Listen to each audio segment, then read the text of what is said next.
betul. Jadi, rasio solvabilitas merupakan alat ukur keuangan yang menunjukkan kemampuan perusahaan dalam memenuhi kewajiban finansialnya. Rasio ini penting untuk menilai tingkat risiko kredit perusahaan dan kemampuannya dalam bertahan menghadapi kesulitan finansial. Rasio solvabilitas ini memiliki 5 bagian, yaitu debt to equity ratio atau DER, debt to asset ratio atau DAR, time interest earned ratio atau TIR, equity ratio, dan long term debt to capitalization ratio. Nah, selanjutnya saya akan menjelaskan kelima bagian tersebut. Yang pertama yaitu debt to equity ratio.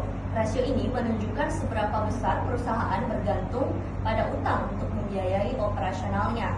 Rumusnya seperti di atas. Yang kedua yaitu debt to asset ratio. Semakin tinggi rasio ini, maka semakin besar perusahaan bergantung pada utang untuk mendanai asetnya. Rumusnya seperti di atas. Yang ketiga yaitu time interest earned ratio.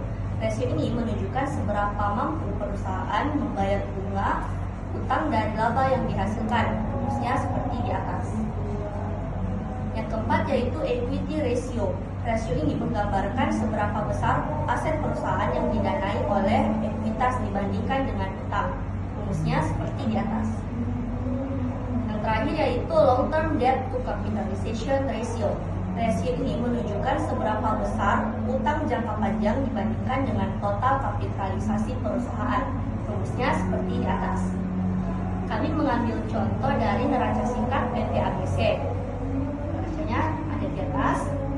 Setelah menghitung menggunakan rumus yang ada, kami mendapatkan hasil dari debt to equity ratio, debt to asset ratio,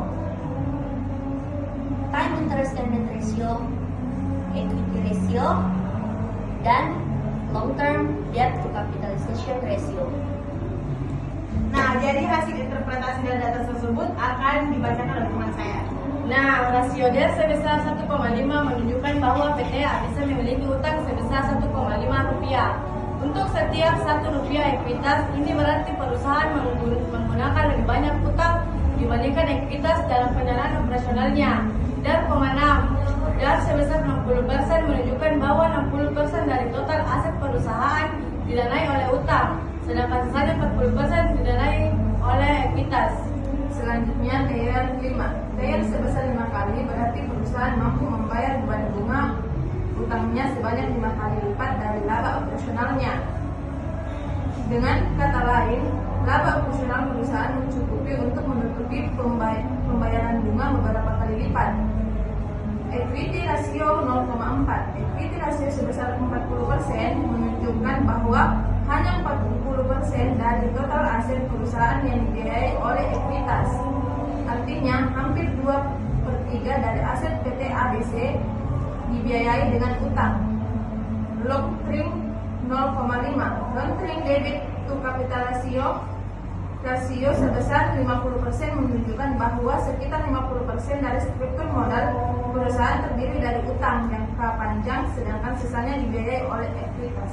Jadi hasil dari analisis data 2021, 2022, dan 2023 kita dapat menyimpulkan dan menurun dari 150% pada tahun 2021 menjadi 140 di tahun 2022 dan 125% di tahun 2023, dan mengalami penurunan bertahap dari 60% pada tahun 2021 menjadi 58% pada tahun 2022 dan 55% di tahun 2023.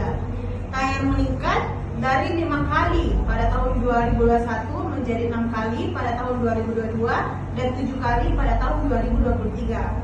Equity ratio meningkat dari 40% pada tahun 2021 menjadi 42% pada tahun 2022 dan 45% di tahun 2023. Interest coverage ratio meningkat dari 4 kali pada tahun 2021 menjadi 5 kali pada tahun 2022 dan 6 kali di tahun 2023. Nah, berikut tadi sedikit penjelasan mengenai analisis rasio solvabilitas. Semoga kalian semua paham dan mengambil sedikit pelajaran dari video kami. Terima kasih.